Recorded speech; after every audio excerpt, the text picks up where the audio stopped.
Hello students, welcome to the channel Rachna math solutions. इस video में हम लोग सीख रहे हैं secondary engineering degree semester third का मैथमेटिक्स की सब्जेक्ट, जिस पे हमने चैप्टर स्टार्ट किया फूरियर सीरीज और ये उसका लेक्चर 19 है। आज के इस वीडियो में हम लोग सीखने वाले to find Fourier series expansion in the interval -l, तो इस कंसेप्ट के ऊपर जो क्वेश्चन करवाना क्वेश्चन मैंने आपके सामने लिखा है। क्वेश्चन में क्या दिया है, find the Fourier expansion of f of x is equal to e to the power ax is -l, इससे पहले हम लोगों ने क्या सीखा है कि Fourier series to find expansion in the interval 0,2 ये सबसे पहले सीखा था। इसके बाद हमने सीखा था -π, इस इंटरवल के ऊपर फूरियर सीरीज निकालना सीखा था। और -π, इसी के अंदर फंक्शन को ऑड या फिर इवन चेक कर कर हम लोगों ने फूरियर सीरीज एक्सप्रेशन कैसे किया जाता है ये सीखा था। इसी तरीके से अब ये पाई के टर्म्स वाली फूरियर सीरीज कहते हैं इसको। इसी तरीके से एल के टर्म वाली फूरियर सीरीज एक्सपेंशन भी होता है, जिसमें पहला हम लोगों ने ये सीखा हुआ है ऑलरेडी 0,2l इसके प्रीवियस वाले लेक्चर्स में। आज से हम लोग स्टार्ट कर रहे हैं -l, इस टाइप के इंटरवल के ऊपर फूरियर सीरीज एक्सपेंड करना सीखने वाले। ये वाला टॉपिक हो जाने के बाद इसी के अंदर हम लोग ऑड या फिर इवन फंक्शन के लिए फूरियर सीरीज एक्सपेंशन करना सीखने वाले इन द इंटरवल -l, इसके बाद अगर हाफ रेंज ये वर्ड लिख के आता है क्वेश्चन में, तो इसके साथ ही हमें पाई वाले टर्म के साथ एक इंटरवल इस तरीके से मिलेगा 0,π, ये इंटरवल मिलेगा। और इसी के अंदर एक 0,l इस टाइप का इंटरवल भी आगे जाकर सीखने का, जिसमें हाफ रेंज ये वर्ड क्वेश्चन में कंपल्सरी रहेंगे। तो उस केस में हमारे पास इंटरवल क्या रहेंगे, अगर पाई के टर्म वाली सीरीज रहती है तो 0,π ये इंटरवल हो गए, और एल के टर्म वाली सीरीज होती है तो उसमें 0,l ये इंटरवल रहेंगे। तो ये जो लास्ट की जो दो इंटरवल वाला पार्ट फूरियर सीरीज का हमें आगे जाके आने वाले लेक्चर्स में लर्न करना है, ठीक है। तो अभी के केस में हम लोग यहाँ पर है, ये जो करली लाइन में अंडरलाइन किया ना -l, तो उस टाइप के इंटीग्रल अगर होते हैं तो उस केस में फूरियर सीरीज कैसे की जाती है, तो वो वाला कंसेप्ट आज हम लोग सीखेंगे, ठीक है। तो देखो ये क्वेश्चन तो लिखा है, find the Fourier expansion of f of x is equal to e to the power ax in -l। तो जैसे कि ये एल टर्म वाली फूरियर सीरीज है, तो उस केस में फूरियर सीरीज एक्सपेंशन या कि उसका एक्सपेंशन कैसे किया जाता है वो पहले ही लिख लेते हैं। तो देखो यहाँ पे एरो है, जो एरो से आंसर के लिए शुरुआत करो, एज ओ नो कर दिया। एज ओ नो करने के बाद तो फूरियर सीरीज का जो स्टैंडर्ड फॉर्मूला होता है वो लिख देता हूँ। F of x is equal to क्या आएगा, a0 आएगा प्लस an आएगा। एन के बाद समेशन देना है, समेशन में क्या लिखना है, n equal to 1 to up to infinity होगा। उसके बाद यहाँ पे लिखना होता है cos of n pi x by l, n pi x upon l होता है। फिर उसके बाद प्लस दो, फिर बी एन दो, बी एन के बाद समेशन डालना है, वहाँ पर भी n equal to 1 to infinity रहेगा। तो इसके बाद क्या लिखना है, cos of sine of n pi x bye लिखना है, n pi x upon L देना और ये ब्रैकेट क्लोज कर देना। इतना क्लियर हो गया। अगर ये पाई टर्म वाली फूरियर सीरीज होती तो एल की जगह पे क्या आता था, पाई आता, तो यानी कि -π, होता था, तो एल की जगह पे पाई, तो ये पाई कैंसिल, तो एक्सटेंशन क्या होता है, कॉस एन एक्स आता है ये ए एन के साथ। और बी एन के साथ क्या आता था, एक्सटेंशन साइन एन एक्स आता था, ठीक है। लेकिन ये एल वाली फूरियर सीरीज है, एल टर्म वाली फूरियर सीरीज, तो इसको ऐसे ही लिखना होता है। तो इसको नंबर 1 कर दिया, ठीक है। एल की जगह पे एल ही है, कोई नंबर आया नहीं है, तो इसको ही हम लोग एज अ नंबर 1 कर देते हैं। अभी इसके बाद हमें कौन सा काम करना है, ये जो a0, an और ये bn है, इनको फूरियर कोएफिशिएंट कहते हैं, तो उन फूरियर कोएफिशिएंट की वैल्यू निकालने का काम करना है, ठीक है। तो देखो लेट लिखा लेफ्ट साइड में, लेट लिखा a0, तो a0 के लिए फॉर्मूला क्या रहेगा, 1/2l रहेगा, इंटीग्रल -l, रहेगा। उसके बाद f ऑफ x लिखना है, बाद में क्या लिखना है, सिंपली dx लिखना है। इतना क्लियर हो गया। ये हो गया formula to find a0 Fourier coefficient. तो उसके बाद ये पीछे तो 1/2l एज इट इज़ रहेगा, उतना लिखने का बाद ये -l, ये इन लिमिट्स भी ऐसे रहेंगे। एफ ऑफ एक्स क्या है, e to the power ax है, और उसके बाजू में dx कर दिया, ठीक है। ये तो एक्सपोनेंशियल फंक्शन हो गया ना, ये e to the power x। तो एक्सपोनेंशियल फंक्शन का इंटीग्रेशन इटसेल्फ होता है, 1/2l ये एज इट इज़ लिखा, इंटीग्रेशन करे तो ये स्क्वायर ब्रैकेट डाला। एक्सपोनेंशियल फंक्शन का integration as it is, that is e to the power ax ही रहेगा। बाद में जो e की पावर में ax ये टर्म आया उसका डिराइवेटिव करना होगा, और जो भी डिराइवेटिव करके आंसर आएगा वो अपॉन में लिखना है। तो ax का डिराइवेटिव अगर करते हैं विद रिस्पेक्ट टू x, तो x का डिराइवेटिव होगा 1, बचेगा क्या a, तो a यहाँ पर अपॉन में लिखना है, यहाँ पर क्लोजिंग स्क्वायर ब्रैकेट होगा, लोअर लिमिट का -l और ये अपर लिमिट का l। इतना क्लियर है। Before substituting upper limit minus lower limit हमें क्या करना होगा, ये a कांस्टेंट है ना, तो उस कांस्टेंट को स्क्वायर ब्रैकेट के बाहर ले लेते हैं, तो बाहर क्या हो जाएगा, 1/2al हो जाएगा, और ब्रैकेट के अंदर क्या बचेगा, e to the power ax बचेगा, और लोअर लिमिट का -l और ये अपर लिमिट का l। इसके बाद क्या करना है, हमें x की जगह पे अपर लिमिट पुट करना है, फिर माइनस, फिर ब्रैकेट, और x की जगह पे आएगा लोअर लिमिट, ठीक है।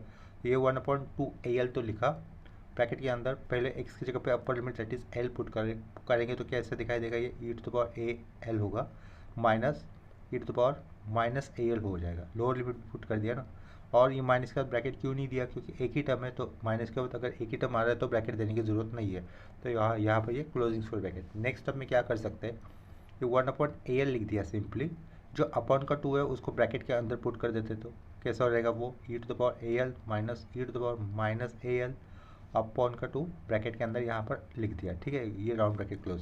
जो राउंड ब्रैकेट के अंदर लिखा है वो क्या है, एक्सपोनेंशियल फॉर्म है, किसके लिए, ये वाले टर्म के लिए, साइन एच ए एल, यानी कि hyperbolic sine H A l के लिए ये ऊपर वाला ब्रैकेट का टर्म हो जाएगा, जिसको कहेंगे यूलर फॉर्म कहेंगे। ठीक है, तो फाइनल आंसर a0 की कितनी आ गई हमारे पास, यहीं पर हम लोग पीछे लिख सकते हैं a0। इतना क्लियर हो गया। तो a0 की वैल्यू कितनी हो रही है, sine H A L upon A l, तो देयरफॉर लास्ट में ऐसा भी लिख सकते हैं a0 equal to sine H A L upon A L. ठीक है, तो इसी को हम लोग अंडरलाइन कर देते हैं। अभी इसके बाद हमें निकालना है ए एन इस फूरियर कोएफिशिएंट की वैल्यू को, तो उसका वाला पार्ट ए एन निकालने वाला पार्ट मैं यहाँ पे साइड में कर देता हूँ पार्टीशन देकर। ठीक है, ये पार्टीशन बना दिया। ए एन के लिए फॉर्मूला क्या है, देखो A N equal to 1/l integral minus L to L F of X लिखना है। उसके बाद जो में ए एन था तो क्या लिखेंगे साइड में, cos of N pi x upon l रहेगा, और यहाँ पे ब्रैकेट क्लोज कर दिया, डी एक्स लिखा। इतना क्लियर है, ये हो गया फॉर्मूला ए एन के लिए। तो ये पीछे का A N as it is, 1/l ये बाहर का as it is, integral limit minus L to L, F of X क्या है, E to the power A X है, लिख दिया। बाजू में cos of N pi x upon L bracket close D X. ठीक है, अभी देखो ये E to the power A X है और ये कॉस है, यानी कि ये एक्सपोनेंशियल फंक्शन ट्रिग्नोमेट्रिक फंक्शन है, तो इसके कारण इसका यू डॉट वी का रूल अप्लाई नहीं होगा, जनरलाइज रूल ऑफ इंटीग्रेशन का अप्लाई नहीं होगा। तो इसका तो एक डायरेक्टली स्टैंडर्ड फॉर्मूला होता है। ये एक्सपोनेंशियल फंक्शन और ट्रिग्नोमेट्रिक फंक्शन अगर इस तरीके से आते हैं साथ में, तो उसका इंटीग्रेशन करने का डायरेक्ट स्टैंडर्ड फॉर्मूला होता है। वो फॉर्मूला क्या होता है वो मैं यहाँ पर मेंशन कर देता हूँ। देखो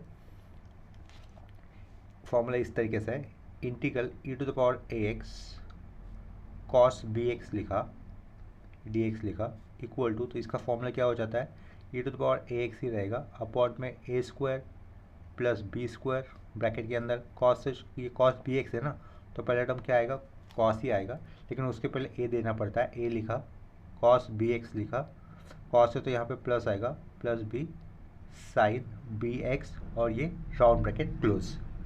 देखो ये जो अंडरलाइन किया हुआ इंटीग्रल है उसको नीचे ये जो गोल किया है ना, वो वाला फॉर्मूला हमें अभी अप्लाई करता है, कंपेयर करते हैं कि इसकी जगह पे क्या है। ठीक है, ये वाला फॉर्मूला हमें अप्लाई करना होगा ऊपर अंडरलाइन किए हुए इंटीग्रल को।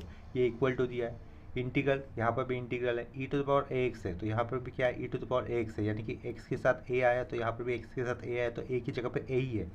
Cos N pi x upon L है, ये क्या है, कॉस बी एक्स है, इसका मतलब b की वैल्यू क्या हो गई, एन पाई अपॉन एल हो गई, क्योंकि ये x है ना साइड में x, यहाँ पर भी x, तो b की वैल्यू क्या हो जाएगी, एन पाई अपॉन एल हो जाएगी, लास्ट में dx लिखा तो यहाँ पर भी लास्ट में dx है, is equal to e to the power x upon a square plus B square, और b की वैल्यू क्या हो गई, अभी कंपेयर करने पर क्या पता चल रही है हमें, एन पाई अपॉन एल ये पता चल रही है। ठीक है, तो इसके अकॉर्डिंग ये वाले ए एन का पार्ट का अभी हम लोग इंटीग्रेशन करें तो ये ए एन लिखा आगे। ठीक है, इतना क्लियर हो गया। इज इक्वल टू 1/l भी लिखा, इंटीग्रेशन करें तो इसके कारण अभी क्या देना पड़ेगा, ब्रैकेट देना पड़ेगा, तो एक ब्रैकेट डाला बड़ा सा, E to the power X as it is आएगा, तो E to the power X as it is लिख दिया, अपॉन में क्या करना है, A square plus B square, तो ये ए स्क्वायर तो कर दिया, और बी स्क्वायर क्या रहेगा, बी क्या था, एन पाई अपॉन एल था, तो उसका स्क्वायर करने पर क्या लिखना होगा, n square pi square upon का एल स्क्वायर लिखना होगा, बी का टर्म था ना तो उसका स्क्वायर कर दिया। ठीक है, इतना क्लियर हो गया। उसके बाद ब्रैकेट देना था, ब्रैकेट के बाद ए की वैल्यू एज इट इज, यानी कि ए ही है, कॉस बी एक्स, यानी कि क्या रहेगा, cos of N pi x upon L आएगा, उसके बाद क्या देना है, प्लस देना, ये नीचे लिख रहा हूँ, प्लस प्लस बी प्लस कर दिया, बी की वैल्यू लिखनी थी, फॉर्मूला क्या दिख रहा है, बी की वैल्यू लिखनी थी, और बी की वैल्यू क्या आई थी, एन पाई बाय एल आई थी ना, तो एन पाई बाय एल लिखा। उसके बाद साइन बी एक्स लिखना है, यानी कि sine of N pi x by l ये लिखना है। ये राउंड ब्रैकेट यहाँ पे क्लोज हो गया, ये ब्रैकेट यहाँ पे क्लोज हो गया, और ये बड़ा सा स्क्वायर ब्रैकेट। ठीक है, लास्ट में ये बड़ा सा स्क्वायर ब्रैकेट। इतना समझ में आया होगा। और ये ब्रैकेट देने के बाद यहाँ पर लोअर लिमिट होगा -l होगा और अपर लिमिट कितना होगा +l होगा, ठीक है। लोअर लिमिट लिखा है ये -l, अपर लिमिट लिखा l। इसको इंटीग्रेशन को एक बार फिर से बता देता हूँ। देखो an का formula is equal to 1/l integral -l to l e⁻ax cos of n πx/l dx, ठीक है। इसका इंटीग्रेशन निकालने के लिए एक स्टैंडर्ड फॉर्मूला होता है, जो स्टैंडर्ड फॉर्मूला यहाँ पे नीचे सर्कल करके लिखा है वो क्या था, integral e⁻ax cos bx dx। ये cos bx लिखा है, बाजू में dx है, ठीक है। तो उसका फॉर्मूला क्या हो जाता है e⁻ax/a² + b², ब्रैकेट में पहले a लिखते, a के बाद cos bx प्लस साइन दिया, उसके बाद b sin bx लिखा। ये सर्कल किया हुआ फॉर्मूला।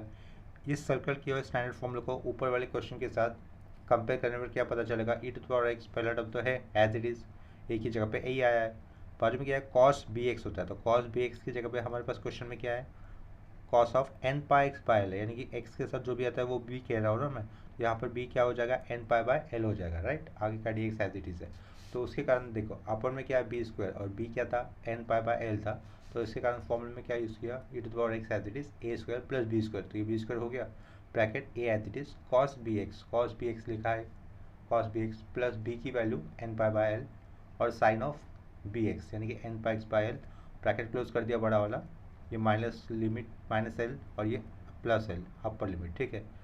ये राउंड ब्रैकेट यहाँ पर क्लोज होगा, ये वाला ओपनिंग राउंड ब्रैकेट है वो यहाँ पे क्लोज हो रहा है, राइट, यहाँ पे क्लोज हो रहा है, और उसके बाहर का ये बड़ा वाला स्क्वायर ब्रैकेट लास्ट में यहाँ पे क्लोज हो रहा है, ठीक है। इसके बाद क्या करना है हमें, ये जो कांस्टेंट है ना, इसके बाद क्या करेंगे x की जगह पे अपर लिमिट पुट कर देंगे। क्या कहा, इसके बाद x की जगह पे अपर लिमिट पुट कर देंगे, लेकिन अपर लिमिट पुट करने से पहले ये जो डिनोमिनेटर में आया है ना टर्म a² + n² π² n², उसको थोड़ा सा सिंप्लीफाई कर देते हैं। तो उसको सिंप्लीफाई करने पर वो कैसा हो जाएगा, देखो लेफ्ट साइड में तो an ही रहेगा, तो वो an लिखा इज इक्वल टू, बाहर ये 1/l था तो उसको भी एज इट इज कर दिया, ये बड़ा सा स्क्वायर ब्रैकेट डाल दिया, ये क्या था e⁻ax था, अपॉन में क्रॉस मल्टीपल होने पर क्या रहेगा, ये a² l² प्लस n² π² रहेगा, और इसके अपॉन में l² आएगा ना, तो इसके अपॉन में जो l² आएगा वो यहाँ पे लिख देता हूँ, ऊपर l² लिखा है, ठीक है। इतना क्लियर हो गया। ये जो डिनोमिनेटर में टर्म था ना उसको सिंप्लीफाई कर दिया, a² × l² plus n² π² upon में l² था, अपॉन वाला l² ऊपर लिखा e⁻ax के बाजू में, ठीक है। e⁻ax के बाजू में नीचे से आने वाला l² लिख दिया। इतना लिखने के बाद बाकी के टर्म एज इट इज लिख देते हैं, that is a cos of n πx/l, या एज इट इज लिखना है, plus n π/l sine of n πx/l, round bracket close यहाँ पे, और ये बड़ा सा स्क्वायर ब्रैकेट यहाँ पे क्लोज, लोअर लिमिट का -l और ये अपर लिमिट का +l। इतना क्लियर हो गया। नेक्स्ट स्टेप में देखो, अभी अपर लिमिट का l और लोअर लिमिट का -l पुट करने से भी पहले स्क्वायर ब्रैकेट के अंदर से जो कांस्टेंट है, जहाँ पर x है नहीं तो वो वाला वैल्यू हम लोग बाहर ले लेते हैं। ऐसा कौन सा वैल्यू है ब्रैकेट के अंदर, स्क्वायर ब्रैकेट के अंदर जहाँ पर x है नहीं, ये वाला टर्म है, देखो l² / a² + l² + n² π², ये वाला टर्म है जिसमें x की वैल्यू है नहीं, तो उसको हम लोग स्क्वायर ब्रैकेट के बाहर ले सकते हैं, ठीक है। इतना समझ में आया होगा। देखो ये वाला टर्म में जो पेंसिल से सर्कल किया ना, ये वाला टर्म हम लोग स्क्वायर ब्रैकेट के बाहर ले सकते हैं, वहाँ पर x है नहीं और कांस्टेंट ही है, ठीक है। तो ये वाला टर्म जो भी अभी पेंसिल से सर्कल किया वो हो जाएगा स्क्वायर ब्रैकेट के बाहर आ जाएगा, ठीक है। तो स्क्वायर ब्रैकेट के अंदर सिर्फ x वाले टर्म ही रह जाएंगे। तो देखो ये ऊपर वाला स्टेप्स है, इसमें हम लोग सर्कल किया हुआ ब्रैकेट, पेंसिल से सर्कल किया हुआ टर्म बाहर ले रहे, तो पीछे क्या रहेगा, तो ये पीछे तो an रहेगा, an लिखा इज इक्वल टू 1/l, इसके साथ क्या आएगा बाहर में l² upon a² l² plus n² π², इसको एक ब्रैकेट के अंदर लिखा, और ये स्क्वायर ब्रैकेट के अंदर क्या क्या बचेगा, e⁻ax बचेगा, यहाँ पर पहले a आएगा cos of n πx/l plus b की वैल्यू n π/l और साइन ऑफ n πx/l, ठीक है। ये रेड एंगल को भी फिर से ब्रैकेट दे दिया, लोअर लिमिट का -l और ये अपर लिमिट का +l। इतना क्लियर हो गया। नेक्स्ट स्टेप में देखो अभी क्या करना है हमें, x की जगह पे अपर लिमिट पुट करना है, दैट इज l। तो पीछे क्या रहेगा, पीछे क्या कैंसिल हो जाएगा, l² l है, तो ऊपर से एक ही बार l रहेगा, तो ये l लिखा, अपॉन में आएगा a² l² plus N square pi square. Square bracket के अंदर हम लोग अपर लिमिट पुट कर रहे हैं, तो ये स्क्वायर ब्रैकेट डाला, एक्स की जगह पे एल आने वाला है, तो ये कैसा रहेगा, E to the power A L रहेगा। राउंड ब्रैकेट डाला, एक्स की जगह पे एल, एक्स की जगह पे एल अगर पुट करता हो तो ये क्या हो जाएगा, L L term cancel, cos N pi दिखाई देगा। कॉस एन पाई की वैल्यू होती है -1 टू द पावर एन होती है, बाजू में ए, तो क्या हो जाएगा, ए -1 टू द पावर एन। ठीक है, यहाँ पर देखो एक्स की जगह पर एल पुट करने पर l L term cancel, sine के साथ एन पाई दिखाई देगा तो वैल्यू 0 हो जाएगी। तो अपर लिमिट पुट करने पर इतना ही टर्म आने वाला है। ठीक है, E to the power A L bracket में A -1 to the power N, और ये ब्रैकेट क्लोज कर देता हूँ, अपर लिमिट की वैल्यू हो गई। उसके बाद -2, माइनस के बाद ब्रैकेट देना पड़ता है, लेकिन अगर एक ही टर्म आने वाला है मल्टीप्लिकेशन में भी तो ब्रैकेट देने की ज़रूरत नहीं है। ठीक है, तो ब्रैकेट नहीं दे रहा हूँ मैं। अभी एक्स की जगह पर क्या पुट करना है, -l, तो ऊपर वाला कैसा हो जाएगा, E to the power minus A L हो जाएगा। एक्स की जगह पे क्या पुट करना है, -l, तो ये L L cancel, cos of minus N pi, cos of minus theta cos theta ही होता है, यानी कि कॉस एन पाई हो जाएगा। कॉस एन पाई की वैल्यू क्या होती है, -1 टू द पावर एन होती है, लेकिन इसके पहले ये ए भी तो था, तो वो ए यहाँ पे लिख लेता हूँ। ठीक है, वो ए भी लिखा। इसके बाद एक्स की जगह पे -l, तो ये एल और नीचे का L cancel, cos of minus N pi, cos of minus N pi minus sine N pi दिखाई देगा, साइन के साथ पाई दिखाई दे रहा है, इसका मतलब वैल्यू क्या हो जाएगी, 0 हो जाएगी, यानी कि लोअर लिमिट पुट करने पर ये एक ही टर्म आएगा। ठीक है, ब्रैकेट क्लोज कर दिया। इसके बाद स्क्वायर ब्रैकेट के अंदर कौन सा टर्म हमें दिख रहा है कॉमन, जो कि हम लोग बाहर ले सकते हैं, a -1 to the power n, ये टर्म हम कॉमन दिख रहा है ना यहाँ पर भी और यहाँ पर भी, जिसको हम लोग स्क्वायर ब्रैकेट से बाहर ले सकते हैं। तो ये पीछे लिखा a n लिखा, ऊपर लिखा l, यहाँ पे बाहर क्या ले रहे हैं हम लोग, a -1 to the power n, या आउटसाइड ले रहे हैं। अपॉन का term as it is, that is a square L square plus N square, और ये पाई स्क्वायर। स्क्वायर ब्रैकेट के अंदर क्या क्या बचेगा, E to the power A L minus E to the power minus A L, और square bracket close. ठीक है, इतना क्लियर हो गया। नेक्स्ट स्टेप में क्या करना है, जो स्क्वायर ब्रैकेट था उसके अपॉन में हमें 2 लेना है, तो उसके अपॉन में 2 तो एडजस्ट करने के लिए हमें क्या करना होगा, यहाँ पर न्यूमरेटर में 2 से इनटू करना होगा। तो तुम न्यूमरेटर हम लोग क्या लिख सकते हैं, 2al लिखा, तो यहाँ पे एक्स्ट्रा 2 ले लिया, l इंटू ए एल लिखा, बाजू वाला टर्म क्या रहेगा, -1 टू द पावर n, ये एज इट इज़। अपॉन में क्या बचेगा, ये डिनोमिनेटर वाला term, that is a square L square plus N square pi square, और यहाँ पे राउंड ब्रैकेट के अंदर क्या लिखना होगा, 2 लेना होगा ना अपॉन में, यहाँ पे 2 एडजस्ट किया तो यहाँ पे अपॉन में 2 लेना होगा। ये टर्म कैसा होगा फिर, E to the power A L minus E to the power minus A L upon का 2, और ये राउंड ब्रैकेट क्लोज। जो राउंड ब्रैकेट के अंदर टर्म आया है वो है Euler form for the hyperbolic function sine H A L. ठीक है, तो साइन एच ए एल लिख देंगे instead of this round bracket. तो नेक्स्ट स्टेप में क्या लिखना है, 2al -1 to the power n, upon में आएगा a square L square plus N square pi square, और यहाँ इसको लिखेंगे साइड में साइन एच ए एल। ठीक है, इतना क्लियर हो गया। तो ये आ गई हमारी a n is Fourier coefficient की वैल्यू। अभी इसी तरीके से सिमिलरली हमें क्या निकालना है, p n is Fourier coefficient की वैल्यू निकालनी है। फूरियर कोफिशिएंट पी एन निकालते वक्त फॉर्मूला क्या यूज़ करना होगा, देखो हमारे पास ये रहेगा, b N is equal to 1/l integral limit -l to l f of x, और बाजू में क्या होगा, पी एन है तो यहाँ बाजू में आएगा sine of n pi x by l, n pi x upon l रहेगा ब्रैकेट क्लोज, और ये dx। अगर ये पाई टर्म वाली फूरियर सीरीज होती तो यहाँ पे हमें n pi x by l नहीं लिखना होता है, सिंपली साइन nx ही लिखना होता है। इतना क्लियर है ये। तो नेक्स्ट स्टेप में B N is equal to 1/l, तो ये बाहर का एज इट इज रहेगा, -l टू l लिमिट भी रहेगा as it is. F of X क्या ये है, E to the power A X है, बाजू में आएगा sine of n pi x upon का l लिखा ब्रैकेट क्लोज, और ये लिखा dx। इतना क्लियर हो गया। देखो यहाँ पर भी पिछले केस जैसे फॉर्मूला आ गया है, सिर्फ साइन की जगह पे पहले केस में क्या था, कॉस था। इनका भी एक स्टैंडर्ड फॉर्मूला है, वो स्टैंडर्ड फॉर्मूला यहाँ पे लिख देता हूँ। देखो integral E to the power A x sine b x लिखा है dx। ठीक है, अगर ये स्टैंडर्ड फॉर्मूला होता है जो अभी लिख रहा हूँ मैं, तो उसके इसमें इंटीग्रेशन कैसे लिखना होता है, हमें E to the power A X लिखो, अपॉन में करना होगा A square plus B square, फिर इस राउंड ब्रैकेट के अंदर पहले ए लिखना है, साइन है तो या साइन से शुरू होगी, sine b x minus b cos B x. ठीक है, ये है डायरेक्ट स्टैंडर्ड फॉर्मूला जो गोल किया है ना, अभी सर्कल किया है ना, ये फॉर्मूला हमें ऊपर वाले इंटीग्रेशन में अप्लाई करना होगा। ठीक है, जस्ट इस राउंड वाले जो फॉर्मूला है उसके ऊपर जो इंटीग्रेशन है उसका सिंप्लीफिकेशन करते वक्त ये वाला फॉर्मूला यूज़ करना होगा। तो लेफ्ट साइड में तो bn रहेगा, तो bn लिखा इज इक्वल टू ये 1/L भी रहेगा। अभी इंटीग्रेशन करें तो उसके कारण ये क्या कर दिया, ब्रैकेट डाल लगा, स्क्वायर ब्रैकेट डाल दिया। e to the power ax है, यहाँ पर भी e to the power ax है। साइन bx होता है, देखो साइन bx होता है तो b की वैल्यू कंपेयर करने पर क्या हो जाएगी, n π/L ये हो जाएगा, राइट।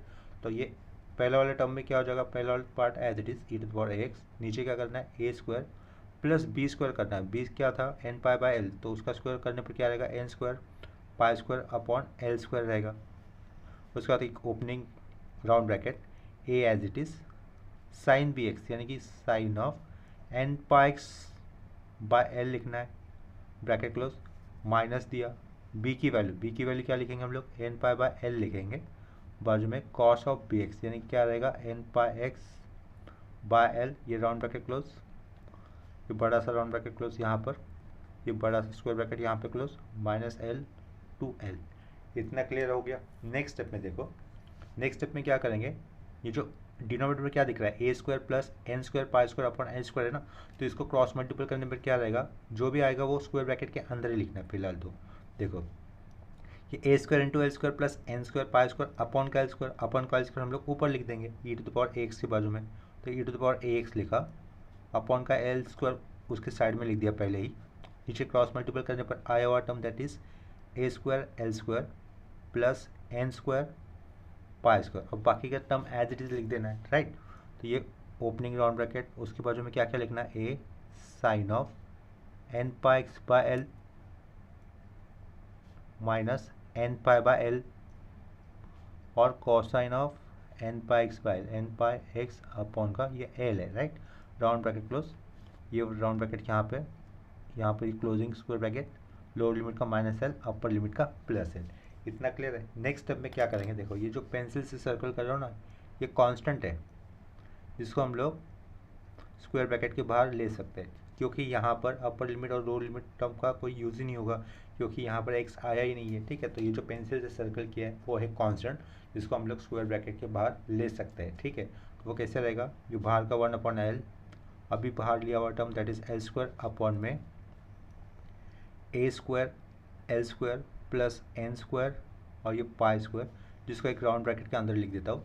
और स्क्वायर ब्रैकेट के अंदर कौन सा टर्म रहेगा, फिर पहला वाला e to the power ax रहेगा। उतना लिखने के बाद ये ओपनिंग राउंड ब्रैकेट a आएगा, उसके बाद क्या आएगा, साइन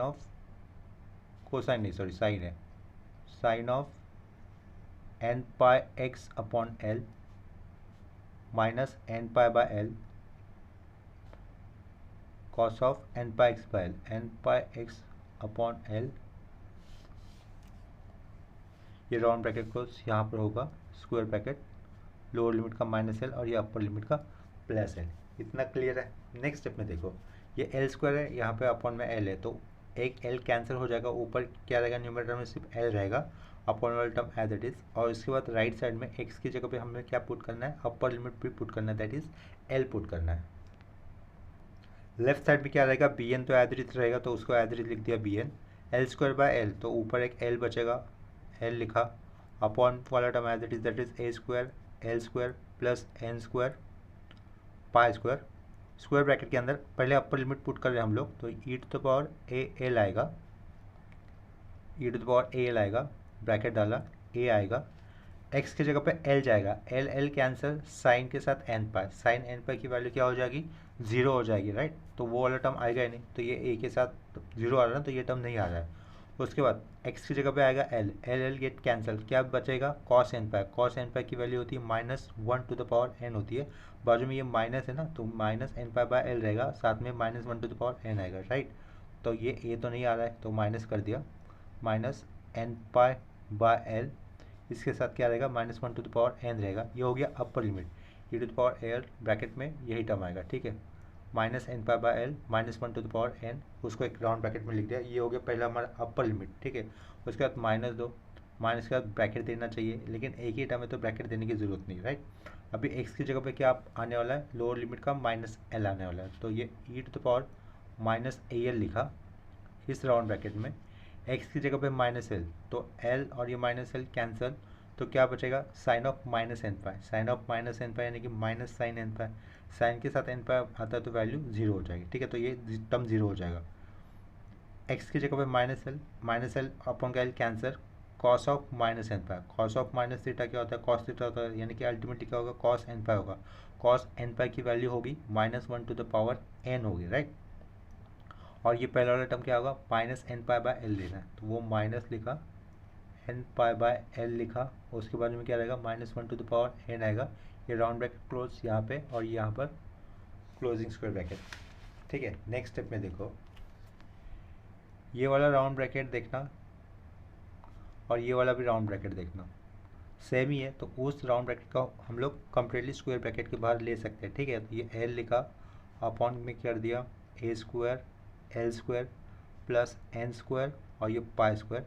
अभी का जो टर्म बाहर लेना है वो क्या हो जाएगा, माइनस एन पाई अपॉन में एल है, ठीक है, -1 टू द पावर एन पे, इसको स्क्वायर ब्रैकेट में लिखा। ये जो टर्म है ना उसको स्क्वायर ब्रैकेट में लिया और बाहर भी ले लिया। और ब्रैकेट के अंदर क्या बचेगा फिर, E to the power A L minus E to the power minus A L बचेगा और यहाँ पर स्क्वायर ब्रैकेट क्लोज। इतना क्लियर है। देखो स्टेप्स देखो, ये जो करली लाइन से अंडरलाइन किया वो कॉमन टर्म था, उसको बाहर ले लिया, बाहर लिया तो उसको स्क्वायर ब्रैकेट के अंदर लिखा और फिर ब्रैकेट के अंदर क्या बचेंगे, E to the power A L minus E to the power minus A L, ये टर्म बचेंगे। इतना क्लियर है। नेक्स्ट स्टेप से कैंसिल क्या हो रहा है, ये एल और ये अपॉन का एल कैंसिल हो जाएगा, राइट। तो न्यूमरेटर में क्या बचेगा, minus N pi -1 to the power N upon में A square L square plus N square pi square, ये बचेगा। साथ साथ में स्क्वायर ब्रैकेट के अंदर लास्ट में क्या टर्म बच रहा है, E to the power A L minus E to the power minus A L बच रहा है। तो हम लोग लास्ट में जो स्क्वायर ब्रैकेट के अंदर यूलर फॉर्म में आए हुए एक्सप्रेशन दिख रहे हैं ना, तो हम लोग क्या करेंगे, उसके अपॉन में 2 लिख देंगे। अगर इसके अपॉन में 2 लेना है मुझे, तो यहाँ पर 2 बैलेंस होने के लिए मल्टीपल में कहीं ना कहीं देना होगा। एल और ये अपॉन का एल कैंसिल, तो ऊपर क्या बचेगा, -2 एन पाई लिख दिया, ठीक है, -2 यहाँ पे लिखा, बाजू वाला टर्म ये -1 टू द पावर एन लिखा, अपॉन में क्या क्या आएगा, A square L square plus N square और ये पाई स्क्वायर। यहाँ पे 2 लिया है तो यहाँ पे 2 एडजस्ट करना होगा, that is e to the power A L minus E to the power minus A L upon में 2, ठीक है। ये राउंड ब्रैकेट क्लोज।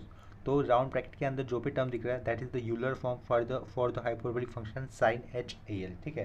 तो ये जो राउंड ब्रैकेट के अंदर आया हुआ टर्म है हमें रिप्लेस कर देना होगा by writing sine H A L. ये माइनस साइन दिख रहा है, इस माइनस साइन को हम लोग इस तरीके से लिख सकते हैं एक ब्रैकेट में, साइड में क्या रहेगा, 2 n pi -1 to the power n. ये जो माइनस साइन था -2 को, सॉरी +2 को जो माइनस साइन था, माइनस साइन बाहर ले लिया, सिर्फ ब्रैकेट में लिखा और ये बाजू वाला टर्म फिर 2 एन पाई हो जाएगा। उसके आगे का टर्म एज इट इज लिखा है -1 to the power n. Next step में देखो क्या कर सकते हैं हम लोग, ये अपॉन वाला टर्म एज इट इज लिखना है, that is a square L square plus N square pi square, इसको लिखना है हमें साइन एच ए एल, ठीक है। इतना क्लियर है ये। नेक्स्ट स्टेप में क्या कर सकता है, इस -1 के पावर में कुछ नहीं मतलब बाय डिफॉल्ट कितना होगा, 1 होगा। तो ये -1 बेस है जिसके पावर में 1 है और ये -1 है जिसके पावर में n है। तो बेस सेम होता तो पावर का एडिशन होता, तो इसका मतलब हम लोग नेक्स्ट स्टेप में कैसे लिख सकते हैं, 2 n pi -1 to the power n plus 1 upon में ये वाला term that is a square L square plus N square और पाई स्क्वायर और लास्ट में क्या रहेगा, साइन एच ए एल रहेगा। और इसके पीछे क्या है, बी एन है, तो ये हमारा फूरियर कोएफिशिएंट बी एन भी आ गया। देखो हमारे पास A0 की वैल्यू आई है, AN इसकी भी वैल्यू आई और BN की भी वैल्यू मिली। तो जो हमारा इक्वेशन नंबर 1 था ना, जो हम लोगों ने इक्वेशन 1 लिखा था, उस इक्वेशन 1 में आए हुए फूरियर कोएफिशिएंट की वैल्यू पुट कर देंगे तो हमारा फाइनल आंसर मिल जाएगा, यानी कि रिक्वायर्ड फूरियर सीरीज मिल जाएगी। देखो इक्वेशन नंबर 1 ये था ना हमारा, राइट, यही क्वेश्चन था, f of x is equal to e to the power x। तो इक्वेशन नंबर ये जो 1 था वहाँ पे हमें क्या A0 AN और ये BN की जो वैल्यू आई है वही पुट करनी है। लेकिन जब AN की वैल्यू पुट करेंगे तो समेशन के लेफ्ट साइड में हम लोग विदाउट n वाले टर्म लिखेंगे और जहाँ पर n होता है n, तो वो वाला टर्म समेशन के राइट साइड में लिखना होगा। सेम BN के केस में भी करना है, BN में जहाँ पर भी विदाउट n वाला टर्म है वो समेशन के लेफ्ट साइड में लिखना है और n वाला टर्म समेशन के राइट साइड में लिखना है। तो हम लोग लास्ट में यहाँ पे लिख सकते हैं therefore Fourier series can be written as follows, ये लिखा देयरफॉर एफ कर दिया, एफ यानी कि Fourier series, therefore Fourier series can be written as follows, return as follows. Function क्या था, e to the power x था ना, तो एफ ऑफ एक्स की जगह पर क्या लिखेंगे, E to the power X is equal to A zero की वैल्यू क्या आई थी, sine H A L upon A L टाई, ठीक है, प्लस 2, उसके बाद ए एन की वैल्यू, एन की वैल्यू मैंने क्या बताया था, एन की वैल्यू लिखते वक्त विदाउट एन वाले टर्म कहाँ पे लिखने हैं, समेशन के लेफ्ट साइड में लिखने हैं। तो एन की वैल्यू ये थी ना हमारे पास, जिसमें विदाउट एन वाले टर्म कौन सा है, ये 2al और ये साइन एच एल, जहाँ पर एन नहीं है तो वो कहाँ पे होगा, समेशन के लेफ्ट साइड में होगा, that is 2al sine h l कहाँ पे होगा, समेशन के लेफ्ट साइड में, ये 2al sine h l summation के लेफ्ट साइड में लिखा, और समेशन के राइट साइड में क्या लिखेंगे हम लोग, एन वाले टर्म, दैट इज माइनस, देखो एन वाले टर्म कौन से लगे, -1 to the power N upon में A square L square plus N square pi square, तो ये समेशन के राइट साइड में क्या लिखना होगा, -1 to the power N upon का A square L square plus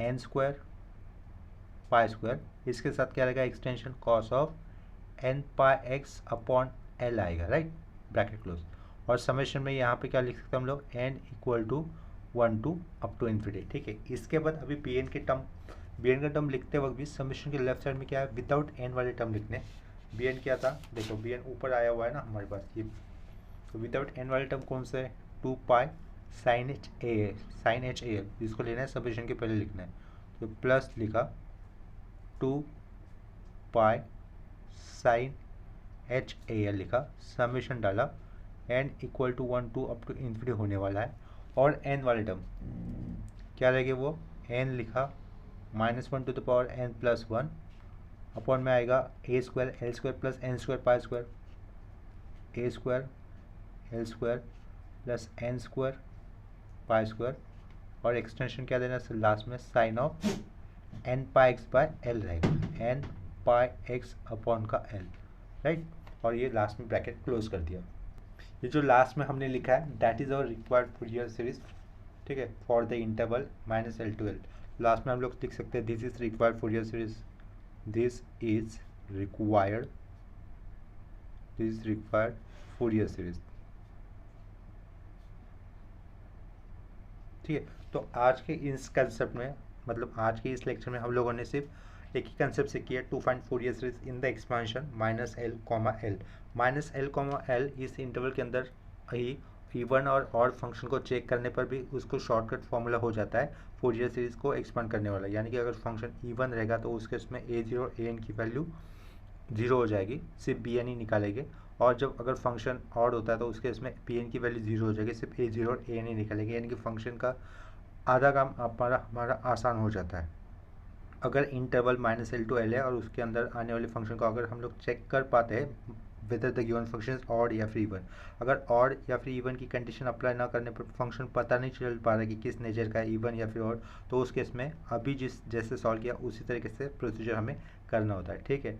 तो आज के इस लेक्चर में कहीं पर भी किसी स्टेप में या फिर प्रॉब्लम में डाउट रहेगा तो मुझे कमेंट सेक्शन में इन्फॉर्म कर देना। अगर वीडियोस आपको अच्छे लग रहे हैं तो प्लीज़ वीडियोस को लाइक कर दो, अगर ये लेक्चर्स आपको हेल्पफुल लग रहा है तो उसको अपने फ्रेंड्स के साथ भी शेयर कर देना, ठीक है। अगर चैनल पर नया हो तो प्लीज़ चैनल को सब्सक्राइब कर देना। मिलते हैं नेक्स्ट लेक्चर में, तब तक के लिए बाय और टेक केयर।